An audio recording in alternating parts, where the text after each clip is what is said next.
والسلام على رسول الله سيدنا ومولانا محمد ابن عبد الله وعلى آله وصحبه ومن تبعه ومن والاه. أشهد أن لا إله إلا الله وحده لا شريك له وأشهد أن سيدنا محمدا عبده ورسوله لا نبي بعده. اللهم صل على سيدنا محمد النبي الأمي وعلى آله وصحبه وبارك وسلم. قال الله تعالى في القرآن العظيم وهو أصدق القائلين: أعوذ بالله من الشيطان الرجيم. يا أيها الذين آمنوا اتقوا الله حق تقاته ولا تموتن إلا وأنتم مسلمون. وقال تعالى في آية أخرى: يا أيها الذين آمنوا اتقوا الله وقولوا قولا سديدا يصلح لكم أعمالكم ويغفر لكم ذنوبكم ومن يطع الله ورسوله فقد فاز فوزا عظيما. عباد الله، أوصيكم ونفسي بتقوى الله وطاعته فقد فاز المتقون. Hadirin jamaah Jumat yang dimuliakan Allah Subhanahu wa taala. Ketika Nabi Sulaiman alaihissalam bersama bala tentaranya berjalan, beliau diberikan satu mukjizat mendengar makhluk yang terkecil sekalipun, semut. Dan beliau tidak hanya sekedar mendengar, beliau paham bahasanya. Maka Nabi Sulaiman alaihissalam menahan bala tentaranya untuk berhenti sejenak. Jangan berjalan. Kenapa pasukan bala tentara Nabi Sulaiman tidak berjalan? Karena Nabi Sulaiman mendengar kepala suku dari kaum semut berkata kepada masyarakatnya, "Ya ayyuhan namlu dukhulu masakinakum." Wahai semut-semut, masuklah kamu ke sarang-sarang kamu di lubang tanah, karena pasukan pembala tentara Sulaiman akan lewat. Jangan sampai mereka menginjak kamu. Nabi Sulaiman alaihissalam, ayahnya Nabi Daud adalah nabi sekaligus raja segala raja. Dia salah satu nabi yang dipilih Allah Subhanahu wa taala menjadi rasul, tapi tetap menganiaya makhluk Allah merupakan perbuatan yang tidak terampun. Hanya semut yang dianggap sepele, remeh temeh. Hari ini berapa banyak orang memperlakukan binatang, makhluk serangga bernama semut bukan apa-apa dan bukan siapa-siapa. Tapi Nabi Sulaiman alaihissalam, dia tetap merasa takut kepada Allah untuk menganiaya binatang, bukan besar, bukan sebesar kambing, bukan sebesar lembu, hanya semut yang bukan apa-apa dan bukan siapa-siapa. Begitulah Allah Subhanahu wa taala ingin mengajarkan kita bahwa berbuat zalim, aniaya kepada makhluk Allah tetap akan dituntut di hadapan Allah Subhanahu wa taala. Di dalam kitab Ar-Risalah Al-Qushairiyah disebutkan bahwa ada orang yang ibadahnya banyak, sholatnya khusyuk, zikirnya beribu, khatam Al-Quran, takwa, takut kepada Allah, tapi ternyata hisabnya di akhirat sangat lama. Mengapa lama perhitungan amalnya di akhirat? Bukankah sholatnya sempurna? Bukankah hajinya, zikirnya, baca Qur'annya lengkap? Apa yang membuat dia lama dihisab? Ternyata ketika dia pulang dari undangan makan, tersangkut makanan di celah giginya, dia tidak sampai ke rumah. Tak sabar kakinya melangkah ke pintu rumah untuk mencongkel makanan yang tersangkut itu. Maka tangannya meraih ujung ranting tanaman yang tumbuh di tepi pagar rumah orang. Lalu dia ambil menusukkan giginya untuk mengeluarkan makanan yang terselip dan tersangkut itu. Rupanya gara-gara hal yang kecil lah orang banyak terkendala mendapatkan rahmat Allah Subhanahu wa ta'ala. Kalau sekecil itu pun kita akan dihisab, dituntut. Bagaimana dengan potongan-potongan kayu? Bagaimana dengan hutan belantara? Kita akan diminta tanggung jawab di hadapan Allah Subhanahu wa ta'ala. Salat kita belum tentu sekhusyuk mereka, zikir kita belum tentu sebanyak zikir mereka, infak sedekah kita belum tentu sedahsyat sehebat wakaf dan perbuatan baik mereka. Tapi dosa kita terlalu banyak kepada orang lain. Dosa kepada Allah Subhanahu wa ta'ala, Allah Maha Ghafur, Allah Maha Rahim, Allah Maha Pengampun, Allah Maha Penerima taubat, Maha Kasih dan Sayang. Ma min muslimin yudhnibu dzamban. Kalau ada orang yang khilaf, salah, berdosa, tsumma yatatahhar, mandi, bersuci, berwudu, bertayamum, tsumma yusalli rak'atain, salat sunat 2 rakaat. Tsumma yastaghfirullah, dia beristighfar minta ampun kepada Allah, illa ghafarallahu lah, Allah ampunkan dosanya. Minta ampun kepada Allah dengan sujud yang panjang. Aqrabu ma yakunul 'abdu min rabbih wa huwa sajid. Orang paling dekat dengan Allah ketika sedang bersujud minta ampun kepada Allah. Duduk antara dua sujud. Rabbighfirli warhamni wajburni warfa'ni warzuqni wahdini wa'afini wa'fu 'anni. Beristighfar, man lazimal istighfar, siapa yang melazimkan memperbanyak istiqamah istighfar, ja'alallahu lahu min kulli dhiqin makhraja, segala kesempitannya diberikan jalan keluar, wa min kulli hammin faraja, segala kesusahannya diberikan kelapangan, wa razaqahu min haitsu la yahtasib, diberi rezeki dari jalan yang tidak disangka-sangka. Menangis di pintu Ka'bah belum tentu dapat menghapuskan, mengampuni dosa kepada manusia. Karena dosa kepada manusia urusannya adalah dengan manusia. Berapa banyak tangkai, dahan, ranting pagar rumah orang yang sudah kita ambil. Berapa banyak lisan, tangan, teraniaya hati, perasaan orang lain gara-gara kata-kata lidah yang berbisa. Kita akan diminta tanggung jawab di hadapan Allah Subhanahu wa ta'ala. Begitulah pentingnya muhasabah. Laki-laki yang sehat, baligh, berakal, dalam sepekan 7 hari 24 jam dia merenung sejenak. Apa kata Abu Darda radhiyallahu anhu? At-tafakkur sa'ah, bertafakkur, berpikir sesaat, khairun min qiyamil lailah, lebih baik daripada tahajud sepanjang malam. Sudah berapa banyak orang kita aniaya? Sudah berapa manusia yang terzalimi?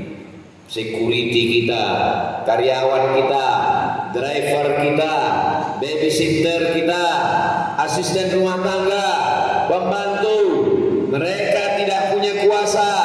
Mereka bergantung makan biaya sekolah anaknya, kreditnya, kos-kosannya.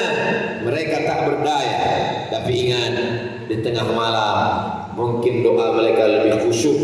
Jika bangun mengaju kepada Allah Subhanahu wa taala, ittaqu da'watal mazlum. Hati-hati dengan doa orang teraniaya. La turad, doa mereka tidak tertolak. Tidak ada di antara mereka dengan Allah hijab. Perlu merenung sejenak. Kenapa begitu banyak kesulitan hambalan? Kenapa begitu banyak kesusahan? Kenapa begitu banyak suntuk pikiran? Padahal harta lengkap sempurna, keluarga sehat walafiat. Boleh jadi kita sudah menganiaya orang. Tidak ada angin, tidak ada hujan. Seorang raja tiba-tiba saja tangannya bengkak. Di dalam kitab Gharaib wa Taraib yang ditulis oleh Syekh Abu Amr Al-Misri, lalu kemudian dia berusaha berdoa, dia berobat, tapi bengkaknya tidak juga hilang. Sampai akhirnya ada hamba Allah yang dibukakan Allah hijab, disingkapkan karena suci bersih hatinya. Lalu orang soleh ini bertanya kepada raja, mungkin Tuan Raja pernah menganiaya orang? Saya tidak pernah menganiaya orang. Cobalah renung-renungkan, pikir-pikirkan sejenak. Akhirnya dia berpikir sejenak. Rupanya 2-3 hari yang lalu dia sedang duduk di depan istana. Saat sedang duduk-duduk itu dia lihat ada orang pulang memancing. Lalu kemudian tersirat di hatinya ingin mengambil ikan orang itu. Padahal sebagai seorang raja dia bisa membeli ikan yang besar. Tapi rupanya begitulah kalau sudah kekuasaan ada di tapak tangan, ingin merampas ikan dari tangan orang yang lemah. Akhirnya dengan kuasanya dia rampas ikan itu, dimasak, dimakan. Ujung daripada tulang ikan itu menusuk jari, bengkak, tidak hilang, bernanah dan membusuk. Akhirnya lalu kemudian dia mencari siapa gerangan orang yang punya ikan kemarin. Diperintahkan kepada bala tentara untuk mencari. Setelah bertemu lalu kemudian ditanya, apa doamu kepada Allah? Apa sakit hatimu kepada orang yang merampas ikan ini? Kata dia, aku tidak ada berdoa apa-apa. Aku orang fakir miskin yang tidak punya harta benda. Aku pergi memancing ikan karena anak istriku kelaparan. Begitu aku dapat, senangnya hatiku membayangkan aku akan bersama makan dengan anak dan istri. Tapi rupanya di tengah jalan orang yang berkuasa merampas ikan ini. Aku hanya bisa mengangkatkan tangan bermunajat kepada Allah. Apa doa yang kau panjatkan? Apa zikirnya? Aku hanya berkata, ya Allah, penguasa sudah menunjukkan kekuasaannya, maka tunjukkanlah kekuasaanmu ya Allah. Aku tidak meminta apa-apa kepada Allah. Sudikah engkau memberikan maaf? Aku tidak pernah merasa sakit hati. Aku hanya meminta kepada Allah supaya Allah menunjukkan kuasanya. Orang itu memaafkan, lalu penyakitnya pun segera sirna dan hilang. Allah masih sayang. Kenapa begitu banyak orang zalim aniaya badannya sehat tidak sakit? Kenapa orang yang zalim tetap sehat dengan harta dan kuasanya? Karena Allah sayang kepada raja yang taat, dibalaskan langsung di dunia. Adapun orang yang tetap sehat, segar bugar di atas dunia, padahal perbuatannya zalim dan aniaya, ingat, Allah Ta'ala tidak lupa, Allah tidak lalai. Wa wallahu bighafilin amma yaf'alu zalimun. Allah tidak lupa, tidak lalai atas perbuatan orang yang zalim. Lalu apa itu namanya? Kalau ada orang yang silap, khilaf, salah, lupa, langsung dibalas di dunia, berarti Allah masih sayang. Tapi kalau ada orang yang selalu salah, selalu silap, selalu lupa, tidak pernah sakit, tidak pernah susah hati, lancar saja urusan hidup, ingat, boleh jadi kita sedang kena istidraj, azab yang tertunda. Sanastadrijuhum, kami permainkan mereka dengan istidraj min haitsu la ya'lamun. Mereka tidak sadar, mereka tidak tahu. Wa umli lahum, aku ulur rezekinya lancar, aku ulur umurnya panjang, aku ulur kuasanya hebat. Inna kaidi matin, tipu dayaku amat sangat kuat. Merenunglah sejenak. Kalau ada orang yang sholatnya rajin, tahajudnya tidak tinggal, khatam Al-Quran, berzikir, berdoa, tapi dia sakit, dia susah, boleh jadi Allah ingin menghapuskan dosanya di atas dunia dengan sakitnya, dengan sulitnya. Hatta yamshi 'alal ardi makan 'alaihi khati'ah, sampai dia berjalan di atas muka bumi tidak lagi ada dosanya, karena dosanya sudah diampunkan Allah. Ma yusibul mu'min min nasabin wala wasabin wala saqamin wala syaukin yastaquha. Susah hati, gundah gulana, sakit, sampai duri yang menusuk tapak kaki, illa kafarallahu anhu biha sayyi'ati. Itu hanyalah cara Allah ingin membersihkan dari segala silap, salah dan dosa. Apakah Nabi Muhammad sallallahu alaihi wasallam sayyidul awwalin wal akhirin, sayyidul kaunaini was tsaqalain, sayyidul anbiya wal mursalin, pemimpin segala nabi dan rasul, pemimpin seluruh umat manusia, orang pertama masuk surga, memberi syafaat. Apakah dia lepas dari tuntutan manusia? Nabi naik ke atas mimbar pada hari Rabu di Masjid Nabawi. Nabi berkata, "Man kuntu jalattu lahu zahran fa hadha zahri." Siapa yang pundaknya pernah kucambuk, siapa yang kulitnya pernah kusakiti, siapa yang pernah kuzalimi, hadza zahri, ini pundakku. Falyastaqim minhu, silakan balas. Hai sahabat, silakan balas. Kalau ada di antara kalian yang pernah kuaniaya, kuzalimi, kusakiti karena cambukku, silakan balas. Ini pundak Muhammad sallallahu alaihi wasallam. Man kuntu syatamtu lahu irdan. Siapa yang pernah kucaci maki, siapa yang pernah harga dirinya terganggu, terusik, siapa yang pernah sakit hati, tersinggung karena kata-kataku, hadza irdi, ini harga diri Muhammad, falyastaqim minhu, silakan balas. Nabi pun tetap meminta untuk balas di atas dunia, karena kita semua akan dihadapkan dalam mahkamah pengadilan yang paling adil di hadapan Allah Subhanahu wa taala.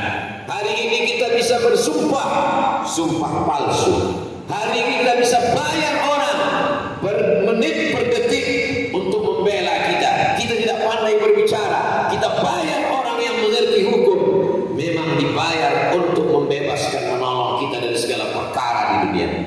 Tapi sampai masanya nanti, yauma la yanfa'u malun, hari itu tak ada guna harta, wala banun, tak ada guna anak, illa man atallah, kecuali orang yang datang menghadap Allah biqalbin salim, dengan hati yang bersih. Bagaimana dengan orang yang rajin tahajud? Bagaimana dengan orang yang rajin salat sunnah? Bagaimana dengan orang yang rajin melaksanakan ibadah khatam Quran, berzikir, haji dan umrah, bolak-balik ke tanah suci Makkah, tapi menganiaya orang, menzalimi orang, memukul orang, merampas harta orang?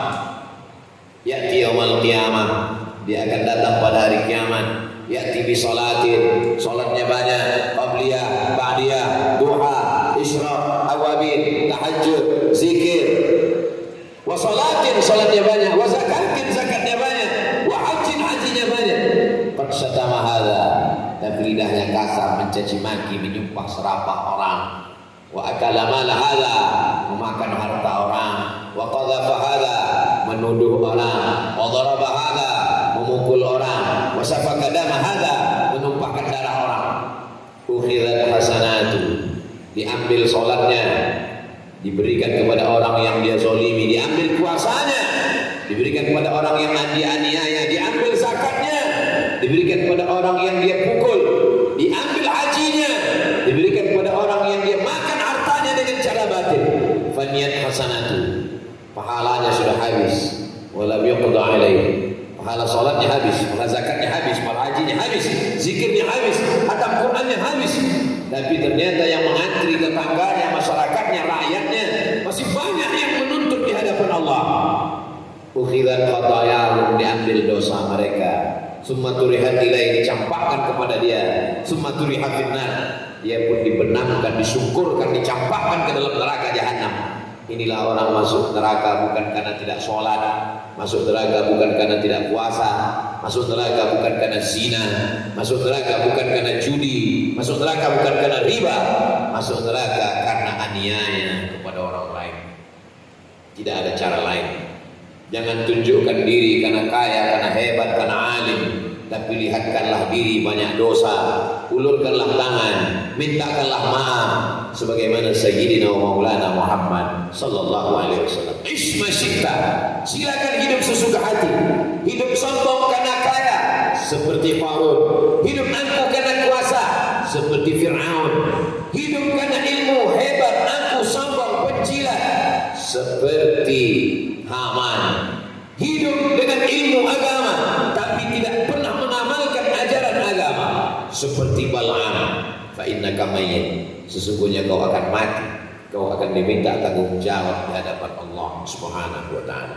Barakallahu li wa lakum fil Qur'anil azim wa nafa'ani wa iyyakum bima fihi minal ayati wadh-dhikril hakim wa taqabbala minni wa minkum tilawatahu innahu huwal ghafurur rahim.